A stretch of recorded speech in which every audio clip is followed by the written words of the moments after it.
कल मैं एक बच्चे का छोटा सा उसका एक वीडियो बनाया था उसने, पता नहीं कौन सा बच्चा था वो प्रयास का ही, ठीक है। वो अपनी कहानी बता रहा था, वो जेई एडवांस मेंस में उसका परसेंटाइल मेरे ख्याल से 90 समथिंग आया, तो अपनी कहानी शेयर कर रहा था यूट्यूब पर। मैंने देखा उसका वीडियो। उसने सबसे पहले शुरुआत किया, सबसे पहले उसने ड्रॉप लिया। उसने लगा कि यार मैंने अर्जुना लक्ष्य से पढ़ी रखा है, अब मैं ड्रॉप लूंगा और सेल्फ स्टडी करूंगा। तो उसने कोई बैच नहीं लिया, सेल्फ स्टडी करना उसे अच्छा लगा कि बढ़िया एक अच्छा ऑप्शन है सेल्फ स्टडी करना, ठीक है। तो उसने सेल्फ स्टडी करना शुरू किया। तो जैसे उसने सेल्फ स्टडी करना शुरू किया, ठीक है, एक मिनट, मेहनत कोई नहीं देखता है, लोग आएंगे फेलियर का मेडल डालेंगे और बोलेंगे सिंसियर नहीं था ना तो कर नहीं पाया। सॉरी यार, बीच में थोड़ा सा इंटरप्शन हो गया, I am sorry for that. तो एक बार फिर से बताना शुरू करता हूं। तो कल एक बार शुरू से शुरुआत करता हूं कि कल मैंने एक वीडियो देखा, एक बच्चे का था जो कि प्रयास में, मतलब जो PWC पढ़ रहा था, ठीक है। उसने पहले अर्जुना पढ़ा, फिर लक्ष्य पढ़ा, लेकिन उसका परसेंटाइल 90 पॉइंट कितना कम आया था, 85 86 ऐसा कुछ परसेंटाइल आया। तो फिर उसने दोबारा से, उसको लगा कि अब लक्ष्य से मैंने पढ़ लिया है, अब मुझे कोई नया बैच लेने की जरूरत नहीं है, मैं सेल्फ स्टडी करूंगा क्योंकि सारे नोट्स वगैरह मेरे पास है ही। मैंने एक डिसीजन लिया कि इस बार मैं कोई बैच परचेस नहीं करूंगा, मैं इस बार सिर्फ सेल्फ स्टडी करूंगा अपने नोट्स, बुक्स और यूट्यूब के थ्रू। रीज़न ऑब्वियस था। देखो, अर्जुना और लक्ष्य में जब 2-2 लेक्चर्स होते थे तब मेरा इतना ज़्यादा बैकलॉग था।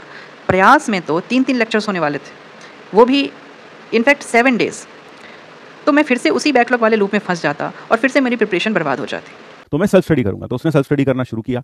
अब उसने सेल्फ स्टडी किया, लगभग 1 महीना सेल्फ स्टडी किया जेईई मेंस के दौरान, पूरा लगभग 1 महीना। लेकिन फिर उसे ऐसा एहसास हुआ कि यार अगर मुझे स्ट्रक्चर्ड वे ऑफ लर्निंग करना है तो मुझे बैच ज्वाइन कर लेना चाहिए। तो उसने बैच ज्वाइन कर लिया, हमारा प्रयास 1.0।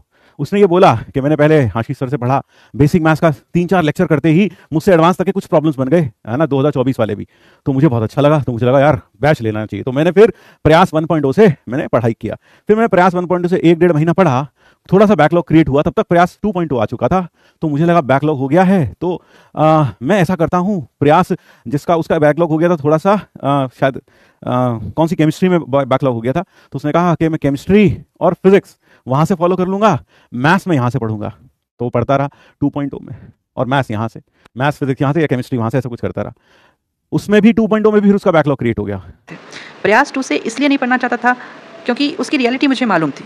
ये लोग अक्टूबर नवंबर में जाके 4-4 लेक्चर्स लेने लगते हैं, वो भी 3-3.5 घंटे के। अगर विश्वास नहीं होता तो तुम खुद बैच खोल के PW के ऐप पे जाके चेक कर सकते हो। और जब तक बैकलॉग क्रिएट हुआ तब तक प्रयास 3.0 आ चुका था। और इसी बीच लॉन्च होता है प्रयास 3.0, जिसमें मैंने सोचा कि जो फिजिकल केमिस्ट्री का बैकलॉग है वो मैं कवर कर लूंगा। तो उसे लगा अपना बैकलॉग अब मैं 3.0 से कवर कर लेता हूं। तो वो 3.0 कुछ 2.0 और कुछ 1.0 से पढ़ रहा था, और आखिर में आकर, है ना, सब बर्बाद हो गया। यानी कुल मिलाकर असल में उसने एक ही बात कही, जब तुम्हारे पास बहुत सारे ऑप्शंस होते हैं तब तुम हमेशा कंफ्यूज रहोगे, है ना। When you have so many options available, आप कोई सही चीज़ चूज ही नहीं कर पाओगे, आप कंफ्यूज ही रहोगे। एंड यही चीज़ मेरे साथ हो रहा था। हर महीने कोई ना कोई नया बैच लॉन्च ही हो रहा था।